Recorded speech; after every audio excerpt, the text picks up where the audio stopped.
Hello, church. As we continue the Advent season, I want to first acknowledge that we had a challenging service this last weekend as we talked about some of the differences that we are facing as a church, not just in our community and our culture, but even within our denomination.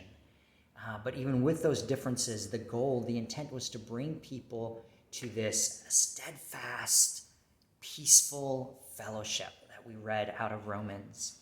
That was the goal, and that was our intent. My spiritual director reminded me this week that sometimes, even when we have the best intentions, if we hurt someone, our intentions don't matter as much. If people have been hurt or harmed, they are in fact hurt and harmed.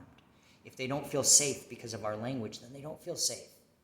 And our intention, whether it's good or bad, almost becomes irrelevant to that. You can have the best intentions and still do harm. And so I just want to take personal responsibility if anyone was harmed in this process of trying to talk about our differences, to trying to acknowledge some of the challenge we were facing. My desire truly is that people will be able to come to West Portland as a spiritual safe haven, that it would be a sacred space, a brave space where we can embrace differences and still find unity in Christ. That doesn't always happen. And in trying to take some of that responsibility, we may have offended others. And I want to just continuously invite all. Let's stay in relationship with one another. Let's stay in the conversation. Let's endeavor to do better. And let's learn how to have these sacred conversations. This week, as we continue with Advent, we are looking at joy.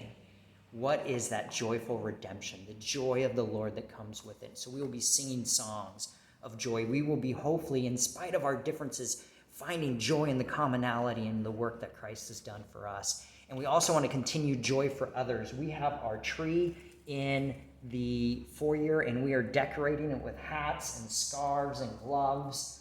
All of these will go to help keep people in our community warm. We're partnering with nonprofits in the area to get them to them, as well as just anybody who is in need of some warmth and some joy.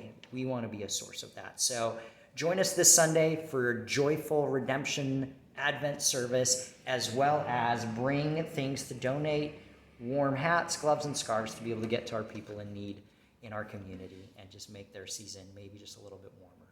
Thank you, and I'm looking forward to seeing you.